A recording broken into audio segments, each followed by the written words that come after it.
A Ballad of Faith and Blood, Part 1. Book 1 of the Immortal Bard series.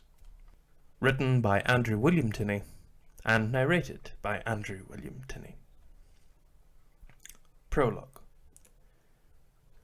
Contracts for the assassination of an individual were largely common affairs, albeit affairs one was disinclined to reveal to the authorities, or indeed their fellow countrymen. As such, bands of brigands, cutthroats, and sneaks dotted the countryside and cities of Aranor, offering just such a service, the price of which varied on the target's profile and the discretion required. It was in this context that a person usually sought out the nefarious gang known as the Crimson Blades. Theirs was a life of simple work. The disembowelment of an adulterous spouse, or the permanent removal of a business owner, were routine for the trio. They had sought out bandit leaders who terrorized towns and left them hanging by their entrails in the forest. Besides murder, the Blades supplied other services to the paying public. A farmer might offer a few paltry coppers to have an excise man beaten into submission, or a young girl may seek revenge on a randy cleric. This revenge usually involved a hot iron and a cementing of the vow of chastity. But this was a first for the Blades. The girl had found the Crimson Blades in a tavern just off the Queen's Way, on a road that led north from the low valleys into King's County. It was a grey day, with a mizzle that soured the mood of steed and rider. The Blades had therefore gone off-road and into the tavern, commandeering a booth and 2 rooms upstairs, to wait away the damp for the evening. Beer had been ordered, as well as half a chicken, that was now reduced to a mess of bones and torn skin. The chewed ends of stewed vegetables lay scattered across the table that was almost lost in a haze of smoke birthed from a long pipe. All 3 of the Blades were in a state of simple relaxation. It had been their 3rd week on the road, and business from the locals had been steady, so they were glad of the reprieve. That reprieve was shattered by a young girl who had burst in unannounced to their booth and swiftly demanded a contract. That was not unusual. What was unusual was the price. "You're offering how much?" Kara asked again, not convinced she had heard correctly. 100 gold crowns, the girl said, upon taking the contract, and a further 100 upon completion. 200? Oh, wheezed Jack, almost choking on the pipeweed that ringed his skeletal, sneering face. There's a lot of legs can be spread with coin like that. I, for one, do not like it, grunted Garn, scratching his heaving stomach, barely contained by his tight-fitting hauberk and padded leather jerkin. 200 is a princely sum. I trust you want us to kill a knight or some other, perhaps a lordling. A lady? Ha! Well, girl, I'll tell you now, I won't do it. I don't deal with the nobility, because if you deal with the nobility, you usually wind up with a whole battalion of soldiers after you. And we could do without that kind of heat, right, Kara? Kara said nothing. Instead, she regarded the girl who had scurried into their booth unannounced and had the audacity to offer 200 gold coins for a hit. She was young, half hidden under a cloak that had once been fine blue, now road-stained and torn. No doubt it had been stolen. A lock of chestnut hair flowed from under her hood, attempting to mask a nasty burn mark that ran from her left temple to her chin. Were it not for that disfigurement, Kara guessed the girl would have been pretty. Her nose was small and sniffled, though that was most likely a result of the ill westerly weather of late. It was her eyes, pale yet brimming with determination, that told Kara her request was genuine. 200, the girl squeaked.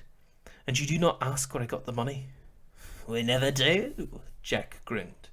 That's bad business. Though 200 might raise some eyebrows.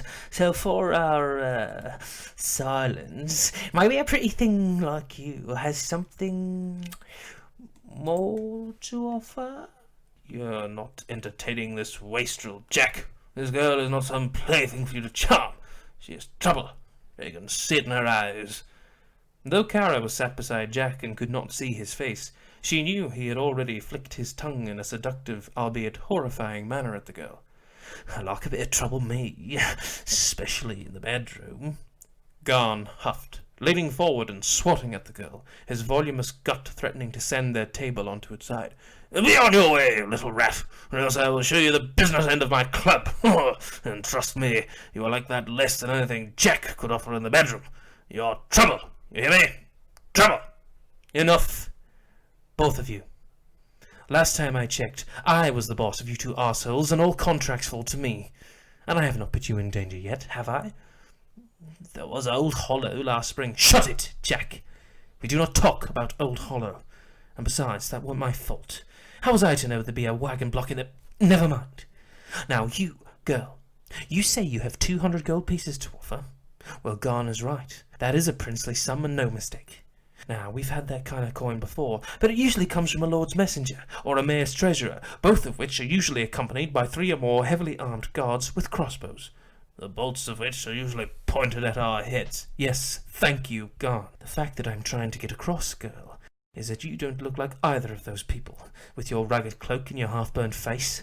What's more, the lack of crossbows currently aimed at our heads doesn't help your cause. In short, your offer is tempting, but... A girl suddenly dropped the purse on the table.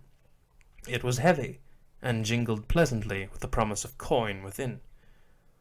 100 now, she said coldly, and 100 when the contract is done. Bloody shit from a leper! Jack exclaimed, choking again on his pipe and sending a mist over the assembly, so each turned away lest their eyes water. That's got to be 50, if not more. It is 100, the girl affirmed. You can count it if you like. I'm no liar. I have no time for lies. Not anymore. I don't like it, Garn hissed. A girl that young and that, feral should not be carrying around such a sum. Especially when she is unarmed, Kara said, half chuckling. You showed your hand too soon, lass. We'll be having that coin, and you'll be on your way. Garn chuckled too, catching on to Kara's meaning. The table rattled as he deposited his huge club on it, the hardened wood stained deep maroon with unwashed gore stains. Kara leaned over the table, flashing her best predatory glare.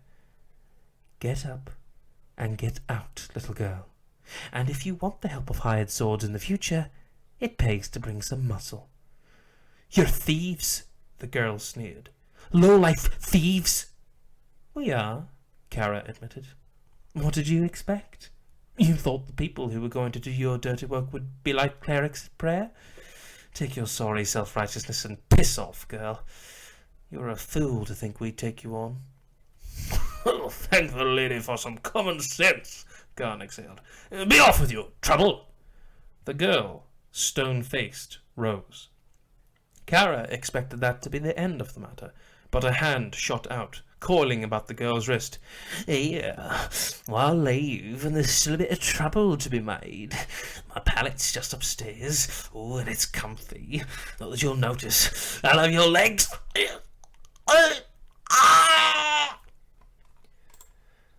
Kara turned and saw Jack suddenly spew a fountain of crimson bile over the table. It gushed into the beer and drowned the remains of the chicken. Kara had seen enough blood in her time. Enough to know that this was not natural. Instinctively, she drew one of the many dirks secreted about her person, aiming the crimson weapon at the girl, who was standing with one robed hand extended. The dirk flew from Kara's hands with dexterous ease, and missed. There was a whoosh of air, a movement of a hand, and the dagger embedded itself in the table before them. One more move, the girl said, and I'll twist his innards so much his ribs will burst. Jack spewed forth another mountain of blood, and doubled over on the table, wailing in agony. Witch! Garn barked. Witch! Help! Help! Scream all you want. None can hear you. I placed a spell of silence on the booth the moment I arrived. I suspected something like this might happen. She smiled, devilishly. It usually does with thieves and lowlifes. What do you want? Kara snarled. The contract. Take it. Piss off. I warn you, the girl said plainly. I will kill him. It will be a simple matter. A mere flick of the wrist, and Jack here will find himself before the throne of judgment come sunset. Kara had another dirk in her hand and pointed it.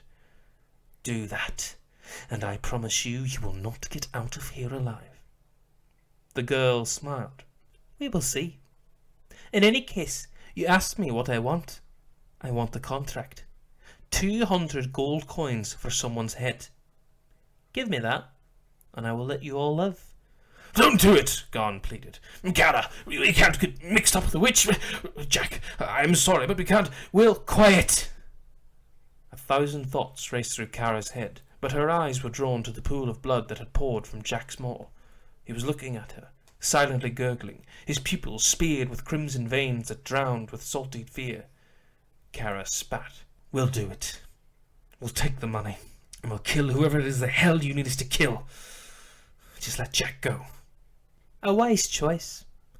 The girl dropped her hands, and Jack let out a long, rasping sigh. You, he wheezed. Oh, I swear by all that is holy and unholy, I will kill you for that. You may try, bandit. Now, she continued, glaring at Kara, do I have your word that you will honour this contract? Or are negotiations going to resume? Kara grated her teeth. You have our word. Good. The girl sat down. I assume you will need more information. That would help, Garn sniped. The pale eyes went deathly serious. I need you to find a group of travelling bards called the Mad Marches.